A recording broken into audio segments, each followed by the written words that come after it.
Hey guys, welcome back to another episode of Burst Review. Now today I'll be taking a closer look at the 215 M15 from Inter Ordnance. Yes, I am shooting an IO carbine. Now you may have seen the IO pistol that I utilized in the 3 worst muzzle brake videos I did a few weeks ago. And this is actually made on the same pattern. It's the full-length version. It has a 16-inch barrel, topped on the end here with a somewhat sandy A2 style combination bird cage flash hider slash compensator, and the M15 portion of the name designates the fact that it has an M-lock rail handguard that is exactly 15 inches. So normally with these kind of videos, what I do is I tend to just give you guys kind of a voiceover about the whole situation and kind of give you my feelings on it, but we're gonna try something a little different. So I'm gonna go over some of the features as I kind of come across them, and we're just gonna shoot this thing. So I've got about 10 magazines, 10 or 11 magazines at 200 and something rounds, and not exactly an exhaustive torture test, but a pretty telling one. Normally, shooters go out to the range with a brand new gun. They tend to put a few 100 rounds to the gun, not necessarily 500 or 1,000, but I think 200 and something is a pretty good test sample. So we're going to start things off with a coupled pair of ETS polymer magazines. I believe they are both loaded 25 rounds. Let's see how it goes. And I'm not going to just utilize the bolt release the whole time. I'm also going to try to use the charging handle, which, speaking of which, before I forget to mention it, is a standard M16A2 charging handle. So it is not a gas busting charging handle, and it is not a oversized, more ergonomic one.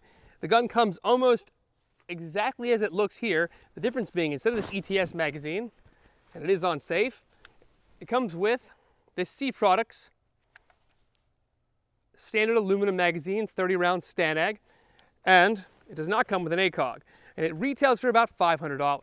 Anyway, so let's put some rounds down range and we'll see how it does. Now, I've already zeroed it in advance because it would be boring for you guys to watch me zero a carbine, but I was getting around 2 to 2.5 inch groups with Winchester's 55 grain ammunition, slightly better with the 77 grain from Hornady, and the Federal 62 grain green tip was about in the middle between the two, with about 2 inch, some were 1.9 inches, and I believe Hornady's smallest group was around 1.3 or 1.2 inches.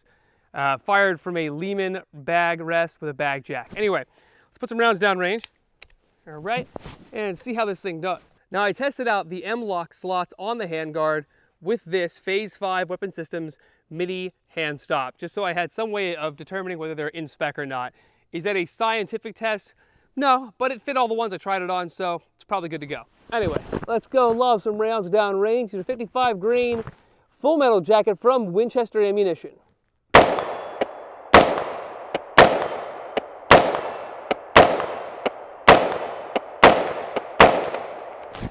Ooh, first malfunction of the day. Now, this is an unedited video, so we have no idea what's going to happen. That's actually the first malfunction I've had thus far in the gun. All right, let's keep going.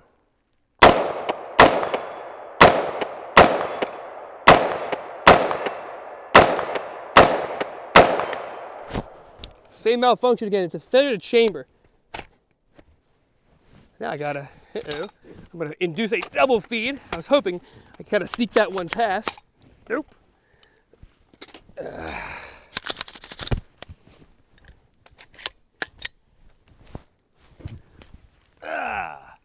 We are clear.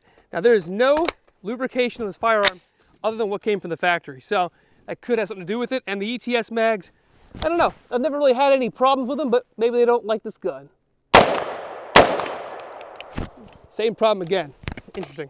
All right, well, let's try some different magazines and see. That's a double feed this time. If that'll address the situation, because I was having no problems before when I was running P-mags or Lancers. All right, let's try this out.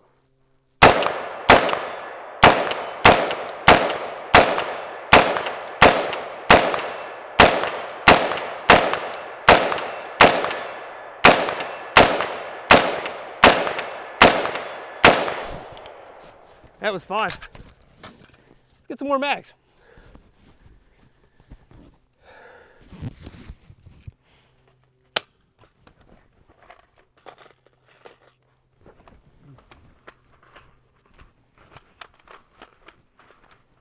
All right, we're back with some more magazines. So first up, we're going to try this Lancer L5 AWM Warfighter in translucent clear, I guess.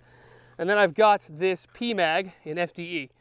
So I shove the PMag in my pocket and put this on fire, chamber around, and let's see if this runs any better than the ETS from before.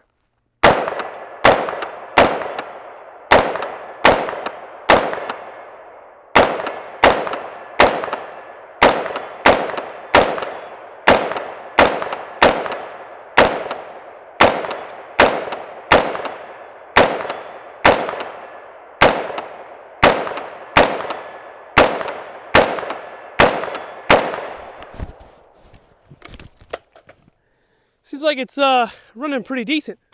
Whew, it's cold out here. This one feels a little light. I may not have topped this one off all the way already. All right, see what happens. Yeah, that's very light. That's not a malfunction. It's empty.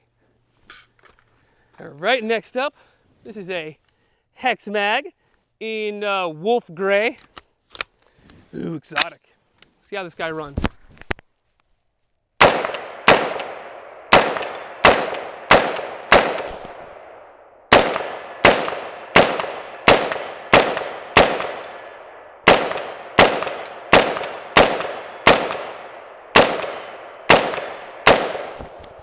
I'm starting to realize the rough zero I achieved earlier is not spot on because I'm definitely getting misses when I hold on the left side.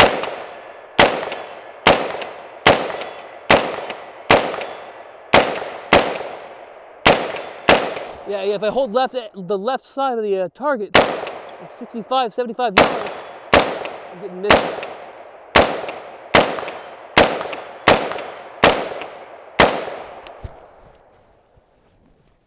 I got one more mag here somewhere. Oh, I guess I don't. All right, let's grab some more magazines.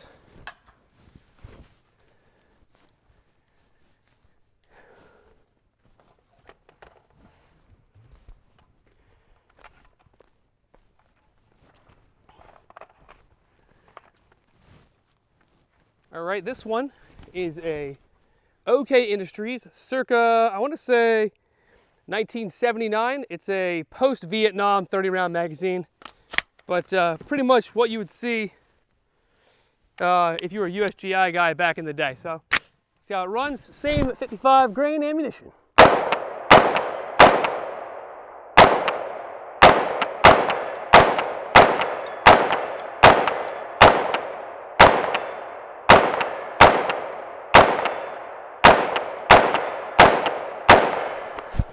Nice.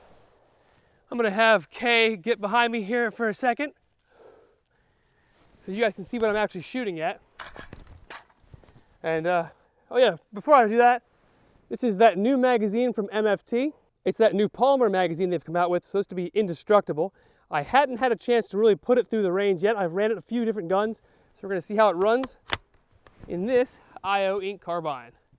Now I've been shooting at primarily that green target down there because the red chevron of the LED ACOG shows up really well on it.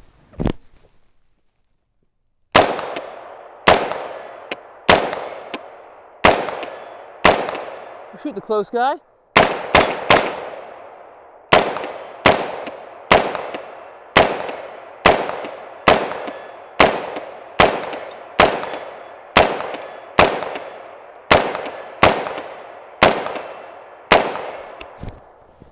Yeah, runs pretty good.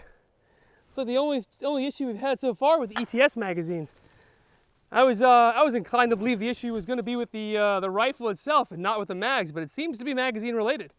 All right, so let's try out some other things on here. Now the muzzle device on here, like I said before, is an A2 style birdcage flash hider, and it is underneath there. The muzzle is threaded to 1/2 by 28. So let's take an armorer's wrench from Brownells, and by the way, thank you Brownells for that wrench. And we'll take this thing off and replace it with an ASR flash hider, and you guessed it, toss on my Silencer Co. Saker 762 sound suppressor provided by Silencer Shop. Let's head back to the shooting bench. Got our Brownells armorer's wrench. We're gonna put it on, get it on there pretty snug, and then pull down while you push the pistol grip forward. Oh, it's on there, whew. There we go. Now once you get it started, and by the way, it is clear, Should come off pretty easily. Ooh, that's hot. Now take off the crush washer as well, because you don't want that with a suppressor, because it can sometimes cause a slight misalignment, which can lead to a baffle strike. Wow, that is hot. Cool. All right, so we've got this Saker ASR style flash hider. You can see the, what's it called? The oil on the threads is actually smoking off right now, but the threads themselves seem pretty clean. The same can definitely not be said of my flash hider, which has seen countless thousands of rounds. Now, I'm sure there's a specific spec I'm supposed to tighten this to, but I'm not going to. Instead, I'm just going to tighten it on there as best as I can by hand. There we go. That's pretty good. So next, take our ASR Saker sound suppressor. Got that little tension ring on the bottom. Slip it over, turn it on until it hides all of the external parts, then tighten the tension ring and we should be good. Now, I have never shot this suppressed, so I have no idea if it'll run or not. Let's go down range and find out. All right, we're back. I've got this little aluminum USGI mag. It's also an OK Industries mag. It's a pre-band one I had from back when I lived in Massachusetts. And we're going to try it suppressed and see how it runs.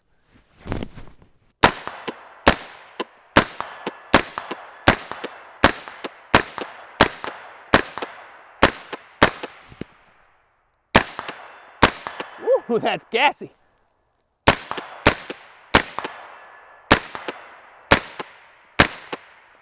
It's not actually gassy, guys. I'm just crying because I'm so happy.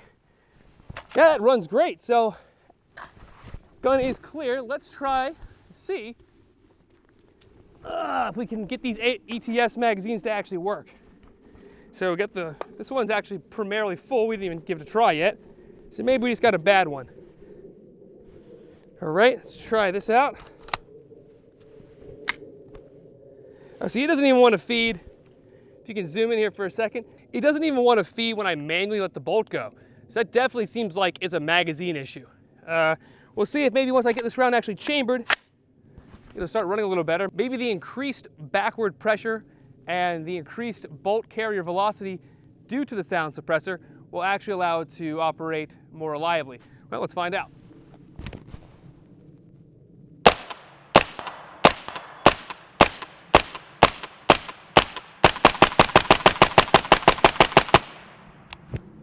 I did it. Well, shoot, I'm inclined. Let's see if we can get the remaining 2 rounds out of the other ETS mag.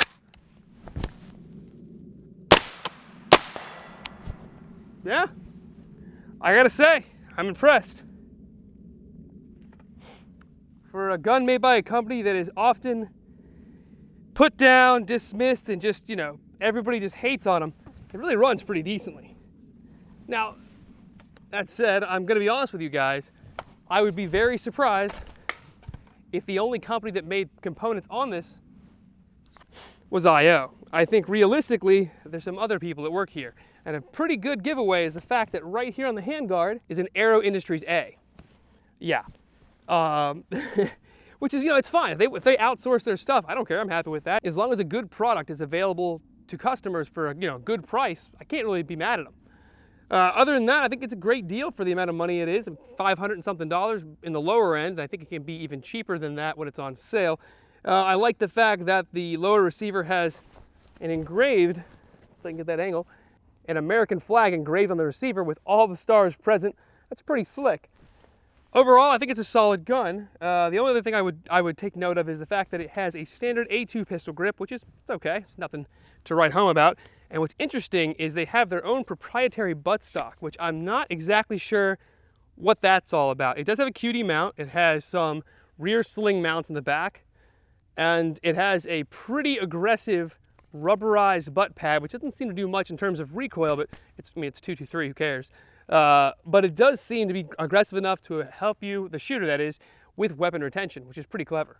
I think for shooters looking to get into the AR market who don't necessarily have $1,000 or so to spend on it, this is not a bad entry-level product, not at all. And I think you could use the money you save on the gun to purchase ammunition, maybe invest in training, optics, because you'll need something. It doesn't come with any sights whatsoever, but that's not really uncommon nowadays on bargain level or entry-level carbines. And in my experience, it's been, you guys just saw, it was reliable with every magazine other than the ETS mags. And then when I tossed the can on, it was fine with them.